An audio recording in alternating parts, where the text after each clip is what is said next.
राष्ट्रपति Vladimir Putin की कुंडली तुला लगन की है। उनकी कुंडली में शुक्र स्वराशि में उच्च के होकर बैठे हैं और ज्योतिष की माने तो ऐसे जातक जल्दी हारते नहीं। उनकी कुंडली में गुरु जिस भाव में बैठे हैं, जिसकी वजह से वो अपने दुश्मनों पर हमेशा भारी पड़ेंगे। रूस और यूक्रेन में जारी जंग के हालात भी इस तरफ इशारा कर रहे हैं कि अभी ये युद्ध जो है वो खत्म नहीं होगा और फिनलैंड के नाटो में शामिल होने की बात से भी राष्ट्रपति पुतिन भड़के हुए हैं। ज्योतिषविदों का ये मानना है कि 16 मई को लगने वाला चंद्र ग्रहण पुतिन को आक्रामकता देगा, जिसकी वजह से वो कड़े और सख्त फैसले ले सकते हैं। इसके अलावा 12वें भाव में बैठे सूर्य और बुध पुतिन के दुश्मनों को कभी सिर नहीं उठाने देंगे। ज्योतिषाचार्यों का यह मानना है कि चंद्र ग्रहण का प्रभाव रूस पर नहीं है, लिहाजा रूसी सेना का मनोबल बढ़ा रहेगा और रूस की आक्रामकता बढ़ जाएगी।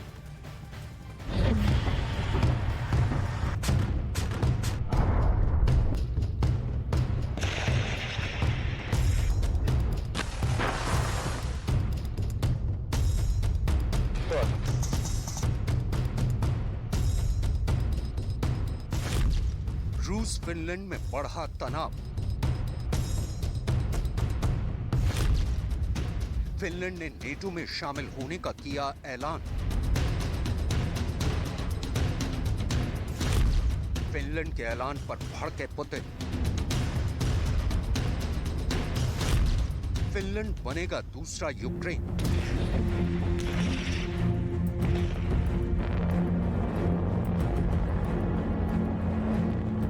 रूस और यूक्रेन के बीच जारी जंग से पूरी दुनिया परेशान है, क्योंकि जैसे जैसे ये जंग लंबी खिंचती जा रही है, वैसे वैसे रूस और यूक्रेन के पड़ोसी देशों के इस जंग में शामिल होने का खतरा भी बढ़ता जा रहा है। दरअसल ये खतरा रूस के पड़ोसी देश फिनलैंड के एक ऐलान के बाद उठ खड़ा हुआ है। फिनलैंड ने ये ऐलान किया है कि वो नेटो में शामिल होने जा रहा है और अपने फैसले के तहत फिनलैंड नेटो में शामिल होने के लिए 18 मई को बाकायदा आवेदन भी करेगा। फिनलैंड का कहना है कि यूक्रेन जंग में रूस के रुख को देखकर उसे ऐसा फैसला लेने पर मजबूर होना पड़ा है। Today, an important decision in good cooperation between the government and the President of the Republic. We hope that the Parliament will confirm the decision to apply for NATO membership during the coming days. It will be based on a strong mandate.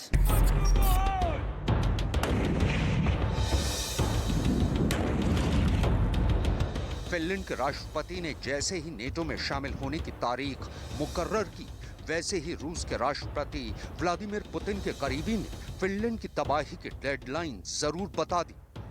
रूसी संसद में रक्षा समिति के deputy chairman Alexei जुरावलेव ने कहा, NATO में शामिल होने का इच्छुक फिनलैंड सिर्फ 10 सेकंड में साफ हो जाएगा। फिनलैंड की सीमा पर हम रणनीतिक हथियार तैनात नहीं करेंगे, लेकिन यहाँ किंजल क्लास की मिसाइलें होंगी जो 20 या सिर्फ 10 सेकंड में फिनलैंड पहुंच सकती हैं। फिनलैंड की नेटो में शामिल होने की बात पर दुनिया की परेशानी बढ़ सकती है, क्योंकि रूस कभी नहीं चाहेगा कि उसका पड़ोसी मुल्क नेटो में शामिल हो। रूस फिनलैंड के साथ 1340 किलोमीटर की सीमा शेयर करता है और ऐसे में फिनलैंड के कदम से भड़का रूस उस पर किसी भी वक्त हमला कर सकता है, यानी कि पूर्वी यूरोप में एक और जंग का खतरा मंडरा रहा है।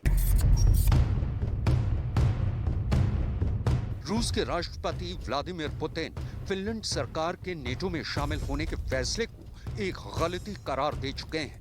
रूस के विदेश मंत्री सर्गेई लावरोव के मुताबिक फिनलैंड को नेटो में शामिल करने का मतलब है कि पश्चिमी देशों ने रूस के खिलाफ हाइब्रिड वॉर का ऐलान कर दिया है। И наша страна, конечно же, меняется вместе с этими обстоятельствами, делает свои выводы. Выбор этот, который мы делаем сейчас, но сделали уже, по сути, облегчается тем, что коллективный Запад нам объявил тотальную гибридную войну. И трудно прогнозировать, сколько все это продлится, но ясно, что последствия почувствуют все без исключения.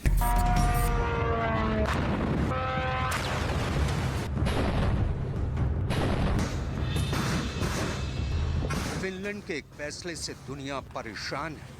फिनलैंड का कहना है कि उसने नेटो में शामिल होने का फैसला अपने देश की सुरक्षा के मद्देनजर लिया है, लेकिन रूस इस फैसले को गलत फैसला करार दे चुका है। ऐसे हालात में अब सवाल ये खड़ा हो रहा है कि क्या यूरोप का एक और देश तबाही की कगार पर खड़ा है, क्योंकि अगर रूस ने फिनलैंड पर हमला किया तो फिनलैंड भी रूसी सेना को रोक नहीं पाएगा। इन हालात में एक और अहम सवाल ये है कि आखिर रूस और यूक्रेन के बीच जारी जंग आखिर कब तक चलती रहेगी, क्योंकि इसके लंबा खिंचने की वजह से यूरोप के एक और देश पर रूस के आक्रमण का हमला मंडराने लगा है।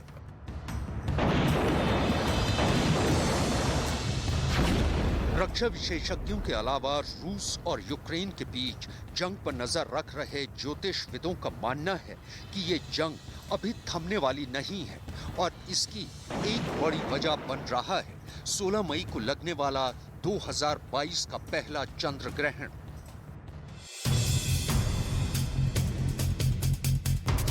सोलह मई को लगने वाले चंद्र ग्रहण को दक्षिण पश्चिमी यूरोप, दक्षिण पश्चिमी एशिया,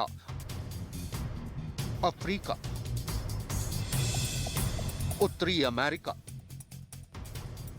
दक्षिण अमेरिका, प्रशांत महासागर, हिंद महासागर, अटलांटिक और अंटार्कटिका में देखा जा सकेगा। चंद्र ग्रहण की छाया रूस के ऊपर नहीं है, लेकिन बाकी देशों के ऊपर छाया है, लेकिन पूर्ण ग्रहण नहीं है। और जब छाया होगी तो जो छाया वाले देश हैं वो हताशा फील करेंगे, चाहे वो कितने ही पावरफुल क्यों ना हो। उनके हथियार काम नहीं करेंगे, उनको तकलीफ होगी, उनकी सेना डेमोरलाइज हो सकती है, उनकी जनता डेमोरलाइज हो सकती है। इसलिए इस चंद्र ग्रहण का प्रभाव यूरोपीय संघ, साथ में नाटो, अमेरिका, इन सब के ऊपर कहीं ना कहीं नेगेटिव इफेक्ट रहेगा और रूस के ऊपर इसका पॉजिटिव इफेक्ट रहने वाला है, क्योंकि वो ग्रहण की छाया में नहीं है।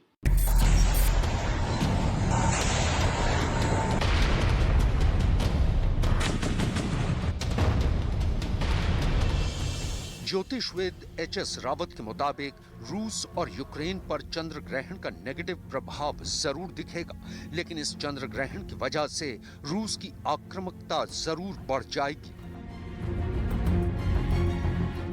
पुतिन की कुंडली को मैं देखता हूं तो तुला लगन की कुंडली आती है, उनके लगन में केतु और उनके सप्तम भाव में राहु आता है।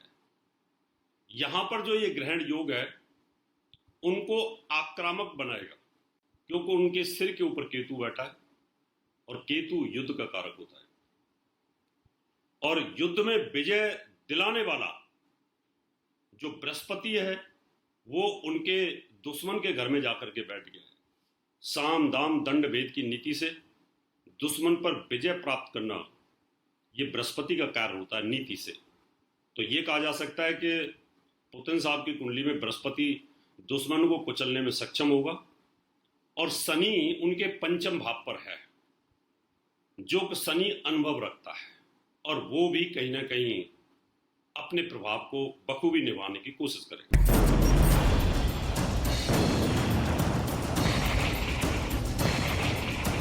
रूस और यूक्रेन के बीच जारी जंग का एक वॉर फ्रंट काला सागर में भी खुला हुआ है। ब्लैक सी में ही यूक्रेन ने करीब एक महीने पहले रूसी नौसेना के एक बड़े युद्धपोत मॉस्कोवा को मिसाइल मारकर बुरी तरह से क्षतिग्रस्त कर दिया था, जो बाद में ब्लैक सी में ही डूब गया था। अब एक बार फिर काला सागर में यूक्रेनी नौसैनिक बलों ने रूस के रसद पहुंचाने वाले एक मालवाहक जहाज को हमला कर उसे भी क्षतिग्रस्त कर दिया है। दरअसल काला सागर एक नहीं बल्कि कई वजहों से जंग का केंद्र बिंदु बना हुआ है और रूस और यूक्रेन दोनों के लिए ही बड़ी अहमियत रखता है। रूस जंग की शुरुआत से ही पूर्वी यूक्रेन से ओडेसा तक एक कॉरिडोर बनाने की कोशिश कर रहा है, जिसकी बदौलत काला सागर क्षेत्र में उसे नेटो पर सामरिक बढ़त मिल जाएगी। काला सागर को यूरोप का आर्थिक प्रवेश द्वार कहा जाता है। यूक्रेन के 3 बड़े शहर ओडेसा, मारियोपोल और खार्किव काला सागर के किनारे बसे हैं। यूक्रेन की इकोनॉमी में अहम भूमिका रखने वाले गेहूं और स्टील का उत्पादन इन्हीं शहरों में होता है। अगर रूस मारियोपोल और ओदेसा पर कब्जा कर लेता है तो यूक्रेन लैंडलॉक्ड देश बन जाएगा। नेटो पर आर्थिक और सामरिक दबदबा बनाए रखने के लिए काला सागर एक अहम स्ट्रेटेजिक पॉइंट है। यूरोप के कई देश ऊर्जा और तेल के लिए ब्लैक सी रूट का इस्तेमाल करते हैं।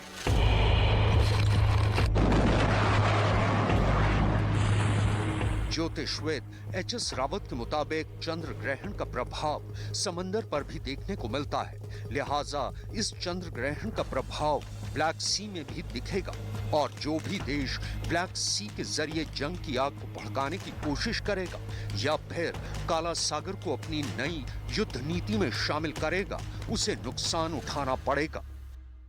जो काला सागर है उसके ऊपर भी इसका प्रभाव रहेगा। जो उस समुद्र से अपने युद्ध का अभ्यास करने की कोशिश करेगा, युद्ध रणनीति बनाएगा, उसको कहीं ना कहीं नुकसान होने का योग जरूर बनेगा। रूस अगर उसको इस्तेमाल करके अगर युद्ध जीतने की कोशिश करेगा तो तकलीफ होगी, उसको परेशानी होगी। और अगर यूरोपीय संघ या नाटो उसको इस्तेमाल करने की कोशिश करेगा तो भी उसका दुष्परिणाम उनको। रूस और रूस के राष्ट्रपति व्लादिमीर पुतिन से जुड़ा एक सच ये भी है कि बल्गेरिया की विश्व प्रसिद्ध भविष्यवक्ता बाबा वेंगा ने साल 1979 में कह दिया था कि रूस एक दिन दुनिया पर बादशाहत करेगा। यूरोप वेस्टलैंड यानी बंजर जमीन बन जाएगा, जबकि रूस लॉर्ड ऑफ द वर्ल्ड यानी दुनिया का बादशाह होगा। उन्होंने कहा था कि सब कुछ बर्फ की तरह पिघल जाएगा और सिर्फ व्लादिमीर का गौरव बचा रहेगा। रूस का गौरव कोई छू भी नहीं पाएगा, कोई भी रूस को रोक नहीं पाएगा। उनकी ये भविष्यवाणी ब्रिटिश अखबार द मिरर में भी प्रकाशित हुई थी। बाबा वेंगा की मौत साल 1996 में हो चुकी है, लेकिन उनकी मौत के 30 साल बाद उनकी कही हुई